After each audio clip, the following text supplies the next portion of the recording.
Welcome to the Nature Photo Guys podcast, where we talk about nature photography, from gear to our philosophies and everything in between. So grab a cup of coffee, sit back and relax. You're listening to Joe Desjardins and Chris Gibbs, the Nature Photo Guys.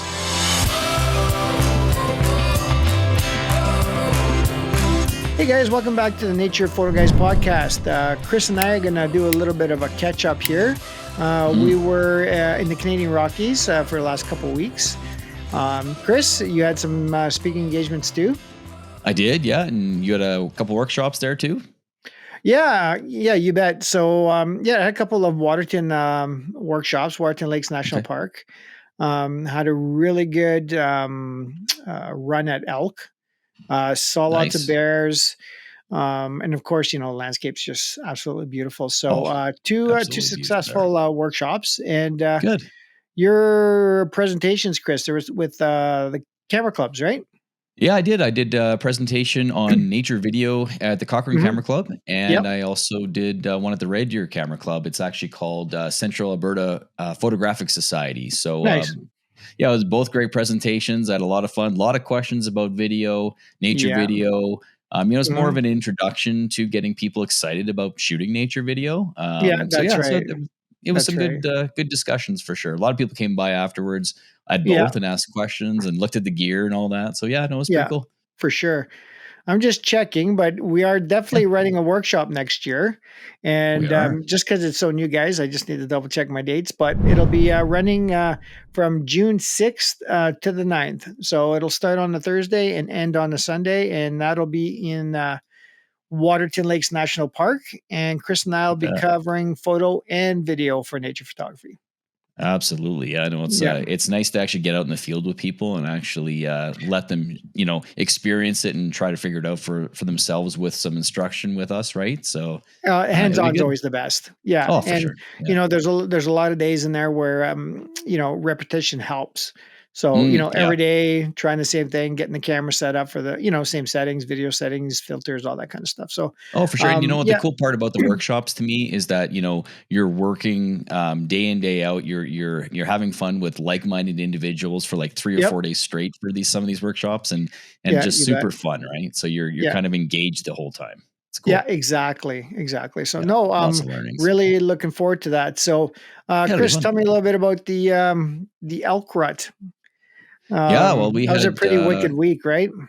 Yeah, it really was a pretty cool week. There was lots going on. I don't know about you, but I kind of felt like the week we were out in the Rockies, the elk were a little crazier than they have been. We had been warned that they were running at vehicles and all this kind of stuff. So it was a little different. I found this year, I felt a little more on edge just because I didn't want my truck run, but for sure. But no, it was interesting what we were hearing, but we didn't really get into ourselves into any too strenuous situations. Always not at all. Right? So the bulls were so interested in their own thing, right? Like at one point, I had 5 bulls around us, and at any one time, I mean, these guys were just chasing each other, right? Dominant bull was there and stuff. And, I mean, no threat at all, right? A couple of cows were pretty curious. I mean, we ended up kind of stuck behind a tree because this cow came right to us, just kind of cocking its head and its lip. And we're like, shoo, and it's like, what's going on? So, we walked away from the situation. And it just, stood there and just kept looking. And I was like, okay, well, so it was pretty neat to see a lot of cool behavior. I mean, we got some epic battles on ground, in the water. We got mating ritual. We've got, bugling and just, it was an incredible 2 or 3 weeks there. Cause you and I were in the Rockies, but I also had the workshops too, right? So for sure, yeah. So and if I recall, you were actually shooting a bunch of video yourself this year too. I've seen a few clips. I don't know if you posted everything yet, but you got some pretty good video yourself. Yeah, thanks. Yeah, who was I talking to? I think it was Harry Collins. And it was kind of like one of those things where It's like, yeah, it's all because of Chris. Oh, yeah, right. I normally do about 90%, 95% photos, a little bit of video. Now it's about 60-40. And it's like, oh, it's going to, I just don't want it to flip. You know what I mean? But you probably go through the same battle now, even more than before. Like, should I shoot photo or should I shoot video? Yeah. Or should I try doing both? And that's probably just more of a battle every day. Eh? All the time. Yeah. And I had this plan. Excuse me, to have my 500, and on the lens hood, I was going to mount a GoPro. I was going to mount my Yeah, you were talking about that. My iPhone, so I could record video as I'm shooting to cover bases. But you think I even pulled it out? Not even close. I was just so caught up. It was just like when stuff's happening, I get excited, and then it's like at the end of the day, you're exhausted. You're out for dinner with your friends, and like you're not even thinking about it. Then you're back to camp. You're crawling into your sleeping bag into a tent, and you're just kind of, it never. I mean, all good intentions. I actually bought clamps and pieces and an extra a phone holder. You use them at some point, but this gorilla pot. Like I had all the gear. I never got to using it. Right, so. Yeah, and I had my 360 camera. I was going to do the same thing, and I never pulled the 360 camera out at all. So I didn't even know you had it with you. Yeah. Yeah, I did have it. Yeah, you're right. Exactly. You didn't see it. So, but I definitely found the same situation. There was definitely days that, I rented a 400 mil f2.8 again. That's the third or fourth time I've rented that lens and different versions. This one I had the RF 400-2.8, and my God, that is a beautiful lens, and hopefully one day I'll be able to add sell that your to my truck. arsenal. But sell my truck. Sell your truck and buy lens. Hey, it's all good. There you go. I'm sure that'll go over well. You can use Uber for your wildlife excursions. Have an Uber over there. Yeah, exactly. So, drop me off at this lake. So I definitely had situations I was like, okay, like I had my tripod with my big rig on it and my mic and everything. So there were certain times I was out there with the rig, with the video and for shooting video. I wanted to make sure I got some really good stuff. I was shooting 8K on the R5C, and I did get some good content, but I was also wanting to make sure we got photos this time, because I found the last couple times I was really lacking on the photos that I was getting. And it was because focusing on video, which is great. So I definitely found I was carrying the 400-2.8 a lot with the R5 and doing photos. And I said I wasn't going to shoot any video, but I did. You know me. Like, I mean, handheld. I still handheld 400-2.8. The stabilization between the R5 and that lens is really good. Like, it's really good. So I was definitely cognizant on how fast I was moving and how stable I was getting myself, for sure. And I still want to be able to sell it in the future, and the content, and if there's any movement, jerkiness or anything like that, it's just not going to sell, right? So not even going to be approved, kind of thing. Even if it's handheld, you should be able to stabilize it to the point where it's sellable. Is that what you're saying? Yes. Oh, for sure. Yeah, exactly. Okay. I definitely felt that way. The 400-2.8 is you're obviously in quite. The further you're zoomed in, the more minor movements that you make is still quite visible, right? As you know. So the tripod comes in handy for those situations, but definitely the stability, I was quite happy with it. And I got some stellar photos that obviously I've gone through. I think I've posted one photo of the 7500 I haven't even gone through yet to cull them down. So, how many of you culled them down to? Should we have a discussion about that? Yeah, let's talk about that, because we were talking about this yesterday. So I got back with basically the same time frame as Chris, and I had 15,000 images. Okay, now I think you all know. I'm not sure if y'all know that I'm actually using the R6 Mark II a lot more for photos as opposed to the R5 because of the high ISO. Like the shooting in low light with that R6 is just phenomenal. Yeah, you love that, I mean, 24 megapixels, just absolutely amazing. So the R6 Mark II has been my primary photo camera, and the R5 has been my film my film video. Yeah, I guess video camera, right? Video. Yeah. So, so here's the thing I didn't realize, because I'm not a really big techie guy. I set up my R6 like my R5, as far as focus tracking, my custom settings, so I can switch from photo to video. Okay. But I took a peek online, and I'm like I'm looking at my Lightroom catalog. I'm like, there's like 20, 30 of the same picture. I'm like, what's going on? And because now I'm shooting in silent mode, right? Like electronic shutter. So I don't mess up anybody's video. Yeah. Well, I had it in 40 frames per second for the R6 Mark II. So it's not that I am this amazing, captured all this amazing, photos and video and everything that I surpass Chris times 2. It was the fact that I probably shot less than Chris, right. but got 4 times the amount because it was like 40 frames, and I'm just like, oh my God.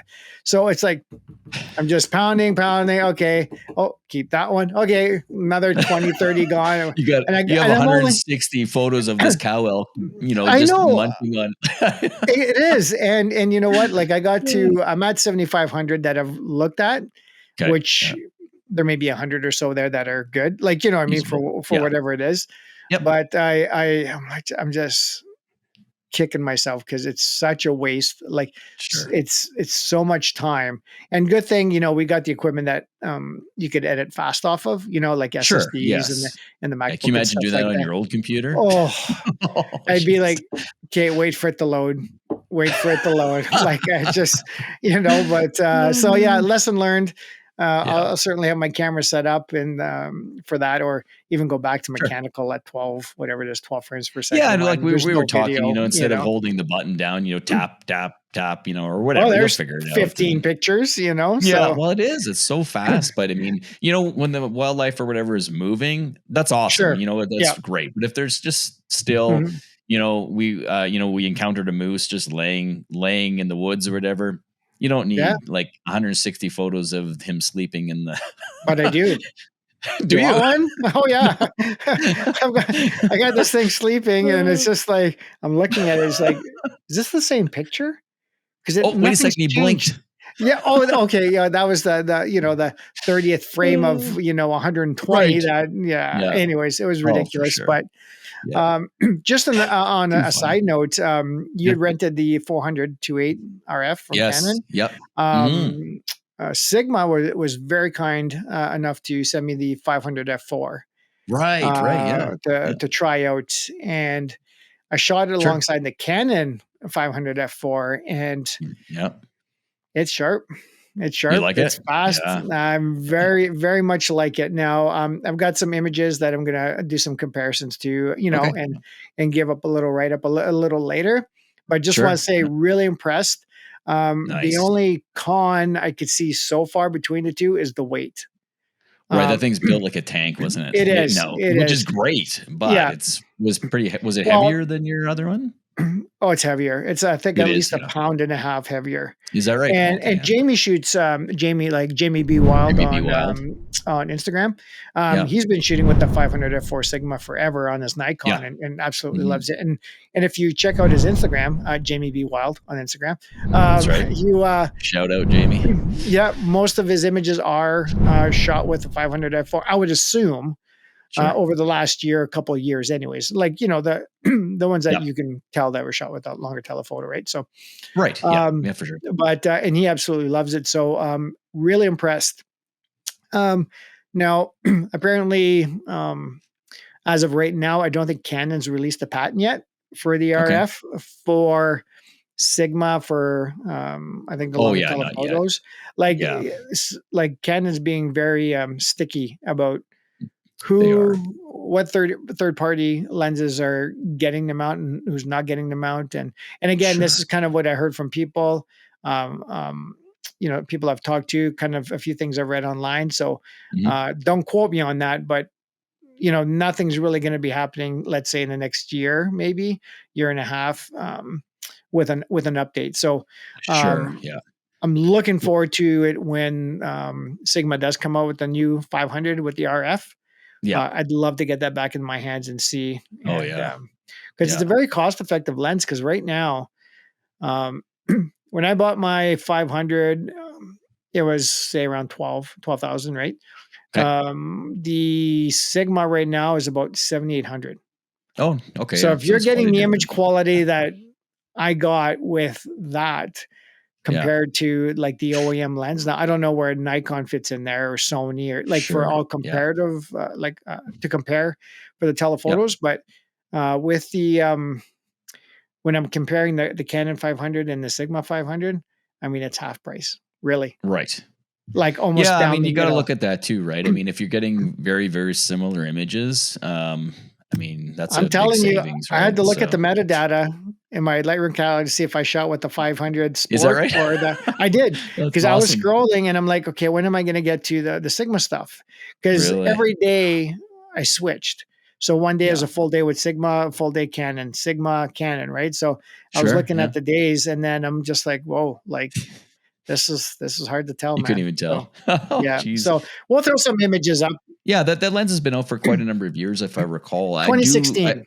Is that what it was? Okay, so it's 9 years old, I think. It's I think still a stellar image. 2017. Yeah. Oh, for sure. Yeah, I definitely find on the Sigma side, the art series and the sport series, I mean, they're really good. Like I use a Sigma 50mm 1.4 art series all day, like for everything and for all my interviews, and you and I use it and all that. And there's the Sigma stuff is awesome. It's really good.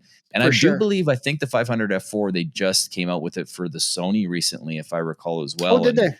Yeah, and they're people are really loving that as well. So I hopefully soon that they'll be able to switch over. The good news is you can still use it with the adapter for the RF, right? The EF and that's RF what I did for sure. So at least exactly. So that's nice to be able to still use. It's good, but yeah, Chris, Chris and I will throw up some photos there from the last couple of weeks stuff to you, and we'll throw up one or two with a Sigma just so you guys can see. But yeah, really impressed. So nice. That's awesome.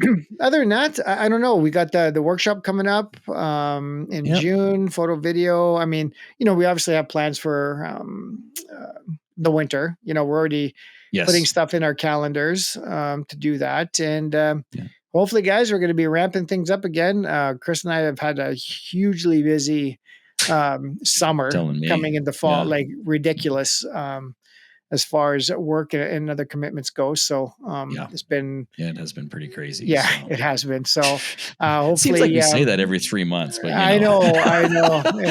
But this time I do know we have tons of plans, and we've got lots of in conversation, interviews that we do as well lined up. And it's going to be a great winter, I think. And if you guys can help us, I mean, we finally broke 1,000 subscribers, which is awesome. So if all you guys can get us to 100,000, then hey, you know what?